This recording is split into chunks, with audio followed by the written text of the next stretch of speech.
Morning, everybody. I'll be talking about putting chips in paper to make the paper smart. Actually, there is nothing smart about a piece of paper with a chip in it. Smart should be the way we spend the money. The chips in paper will hopefully improve the safety and security, not only of banknotes, but many other kinds of documents. I'd like to start with briefly describing the levels of types of counterfeiters and based on their sophistication, starting with the most sophisticated counterfeiters. Those are some rogue states and organizations with all the resources available for them. They are capable of producing virtually undetectable counterfeits because they use the same technologies and the same equipment as all the legal organizations then comes the second level, less sophisticated, but nevertheless still capable of producing high-quality counterfeits, are the career counterfeiters. I call those career counterfeiters, they're like a cancer in the early stages. They produce high-quality counterfeits in large quantities, but mostly in centralized locations, so law enforcement can easily control them. They use high-quality equipment, they're skilled, but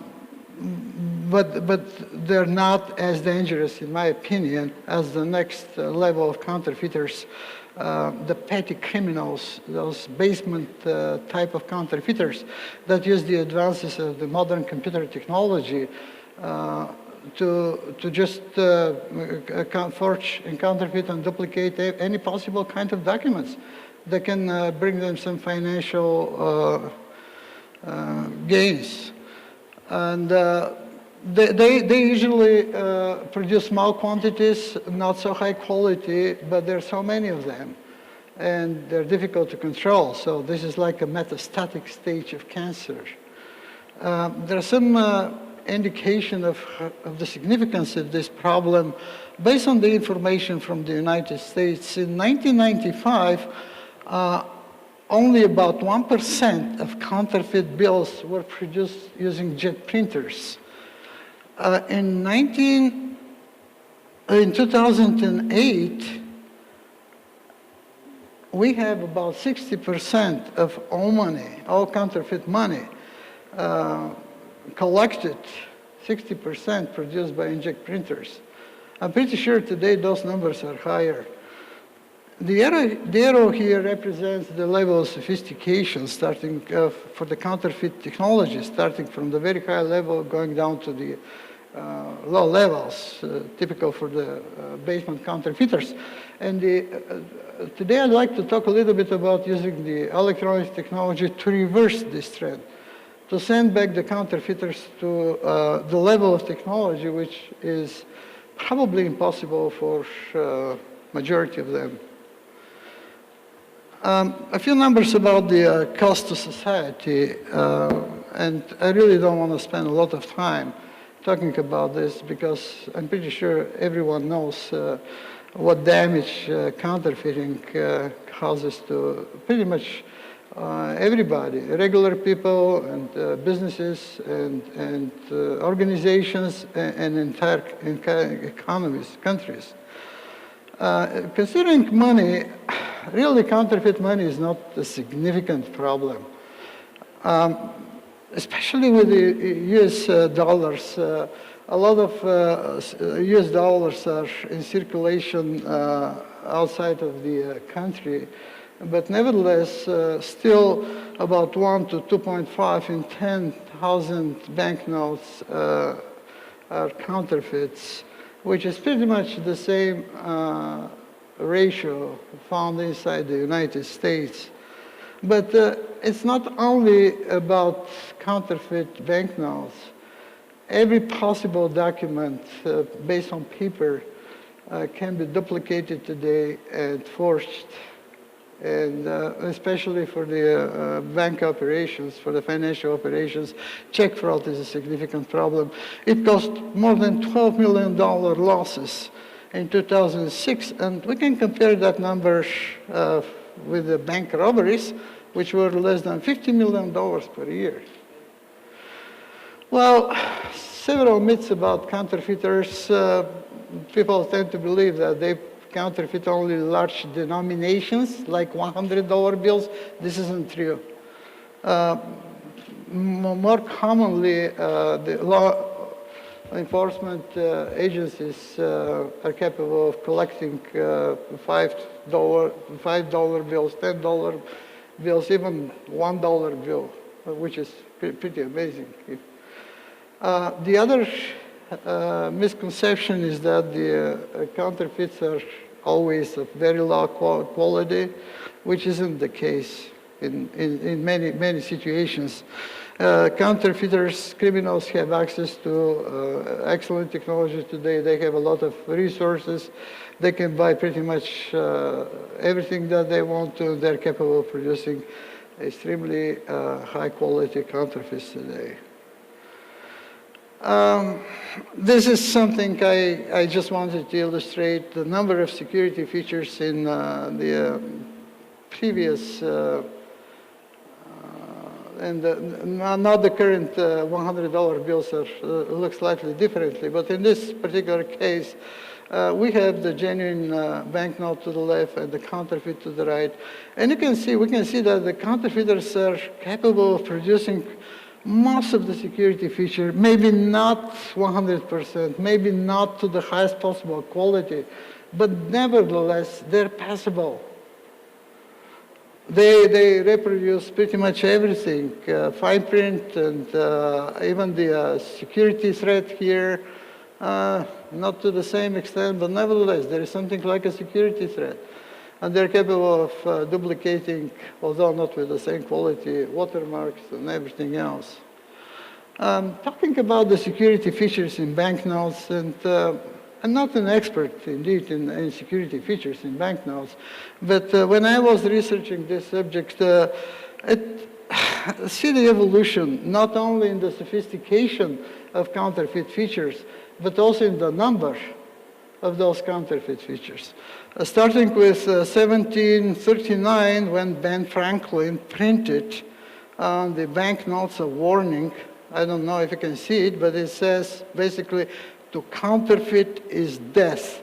This is was at that time, the only measure that was supposed to prevent counterfeiting.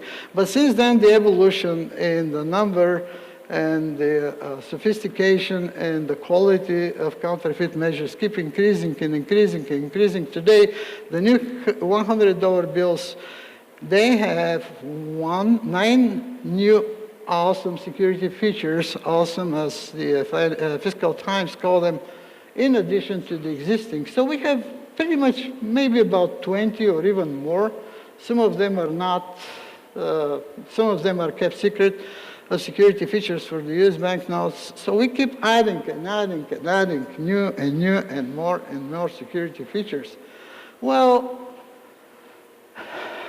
even though, even if the sophistication increases of the protection, the skills and the resources of the counterfeiters, of the criminals, they also increase. And the irony is that this doesn't help the regular people. How many people can recognize and know all the security feature in a banknote? Out of 20, how many people can say more than 2 or 3? How many people will be able to recognize if 1 or 2 or 3 are missing? Not so many.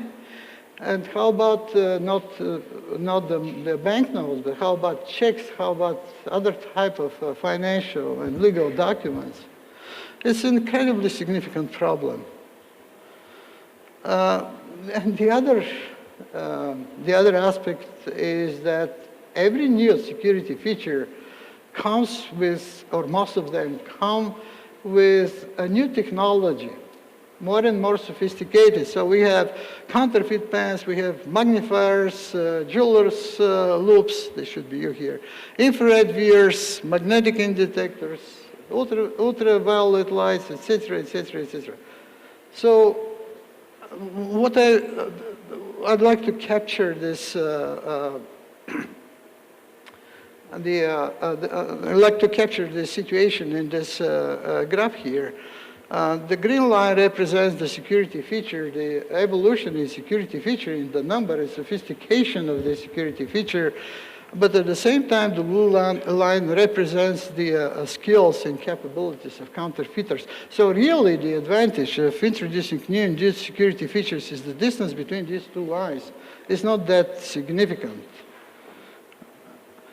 Well, the conclusion from this discussion is that by increasing the number and sophistication of the security measures, we are not making them more useful for the regular people.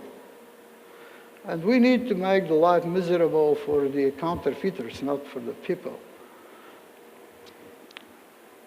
The central point of my presentation, my thesis is that not increasing the complexity and number of security features, but increasing the complexity of technology which is required to manufacture, to produce these security features to a level that is well beyond the abilities of even the best professional counterfeiters. This is the best measure. There is a small difference here, maybe not so small, between a security feature and the technology which is used to produce this security feature. So make the technology more difficult, don't spend too much effort on the introducing new security features. So if we make the technology really very complicated and impossible for the criminals to use, then we will return them to those initial stages, very high stages of sophistication. At the same time, the technology should be simple enough so that can be used by the regular people, shouldn't require specialized equipment. And I believe that the RFID technology provides this, fits that bill. RFID-enabled paper is something which we reported about 6 months ago. And this is just a piece of paper, regular paper, with a thickness of office paper, about 120 micrometers, with an embedded RFID device, RFID tag. RFID technology is nothing new. RFID technology is used for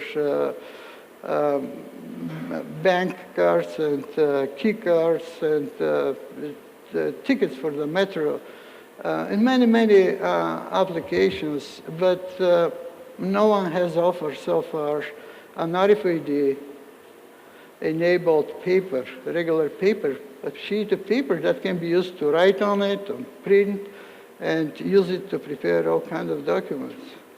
We call that smart paper. Well, it is interesting really to look at the list of, there is a list of characteristics, features of the perfect currency defined by the National Research Council Committee on Next Generation Currency Design.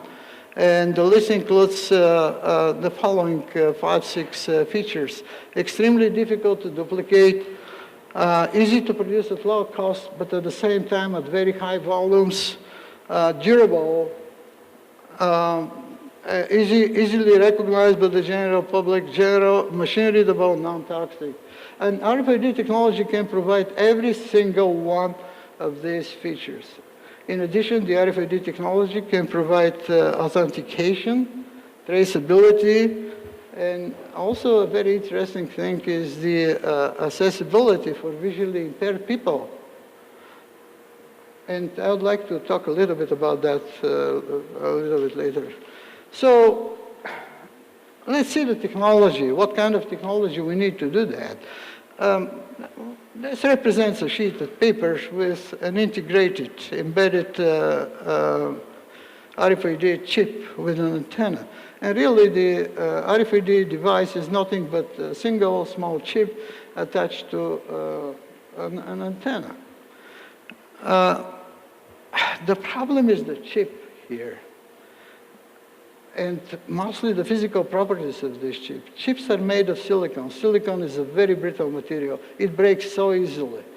So how do we put something that breaks so easily into a piece of paper? The solution is to make the thickness of this chip very, very small, something in the vicinity of 80-20 microns. This is maybe about 10 times less than the thickness of the regular chips, which are used pretty much everywhere else. So when you make it that small, it becomes flexible. But at the same time, you need to put this chip inside the paper. And the paper is 110, 120 micrometers thick. So the chip really needs to be very, very small so that it doesn't increase the thickness of the paper, and the paper can be used with all kinds of printing devices, and at the same time doesn't create a bump on the surface of the paper, which may be a problem for printing. Now, if we need such small chips, very thin chips, flexible, we need a technology to attach those chips, to assemble those chips to the antenna. Unfortunately, the current technology cannot solve that problem. And this is the reason, that was the motivation for us to develop the so-called laser-enabled advanced packaging technology, where the chip or die, semiconductor die, is transferred to the substrate and attached to the antenna using a laser beam, not a mechanical manipulator. The laser beam irradiates the material that holds the chip to the substrate, creates a small blister which pushes the chip down like a small finger, a mechanical actuator. So this allows us to transfer and to assemble chips with much smaller sizes and thicknesses than the regular chips. So this is the technology which we use to make those so-called banknotes with integrated RFID devices inside. What is important is not only the capability to assemble a chip. Also, it is important to make this at very high volumes, to be able to assemble this at very high volumes and a very low cost. Because the laser is not the only technology that can use to put the chips, attach these small chips to something else. A simple pair of tweezers can do the job. But you need to do that in volumes measured in millions and at cost which is significantly less than 10 cents per piece. And our technology can deliver that. So we have the packaging crate. Let me start with the volume. Packaging crate, the squares represent the packaging crate of the conventional equipment used today. And the circles is the packaging crate of the laser system, which can be multiple times higher than this possible with the best pick-and-place machines today. At the same time, the cost can be several times lower because of several considerations, and I'm not going to dwell into those into this discussion. But and here is a picture of Rfid-Enabled Paper, and the chip. What is interesting is integrated inside the paper during the paper making process. So this picture to the right is taken against the light, so we can see the antenna and the chip. And this is just a close-up image of the area where the chip is. So the thing is, the technology which we need here involves making the paper and integrating the chip inside the paper during the paper making process. So what we need to, the person who wants to make duplicate banknotes or make counterfeits, the person needs to have the ultra-thin chip technology plus the technology which is required to embed this ultra-thin chip in a piece of paper to be able to duplicate those documents or make a lot of fake money, etc. And this is not possible for the majority of, I'll say for pretty much everybody, but very well-financed governments and organizations. So a few words about using those chips and I'll be done. The information is recorded on read-only chips, which basically means that once it is recorded, it cannot be altered. It cannot be modified. Think about money. So you have a chip which says has the serial number recorded and at the same time has the value of the currency. So basically what you need to do is to have a technology or device to read this chip and compare this information with whatever is printed on the front of the banknote. And this technology is the NFC, Near Field Communication Technology. I'm pretty sure a lot of people here in this room have these readers, NFC readers in your pockets. And those are the smartphones. A lot of smartphones today, they have the NFC technology, Near Field Communication Technology. What you need to have is just an application that can read the banknote, the information, compare this to the optical information printed on the banknote, and tell you whether this is real, genuine, or not. And at the same time, the application may speak the value of the banknote out loud for visually impaired people, say $100. Okay, I have a few conclusions. They basically summarize the points during my presentation. I'm not going to repeat them again. I'd like to conclude with that. Can the banknote be made smart? Yes, we have the technology to do that.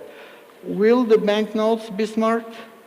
Will we have banknotes tomorrow with chips embedded in them? I doubt it.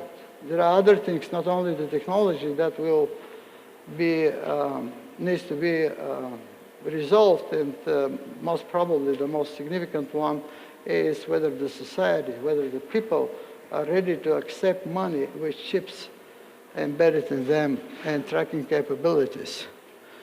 I'd like to acknowledge the contributions of many, many people over the years who work on this technology.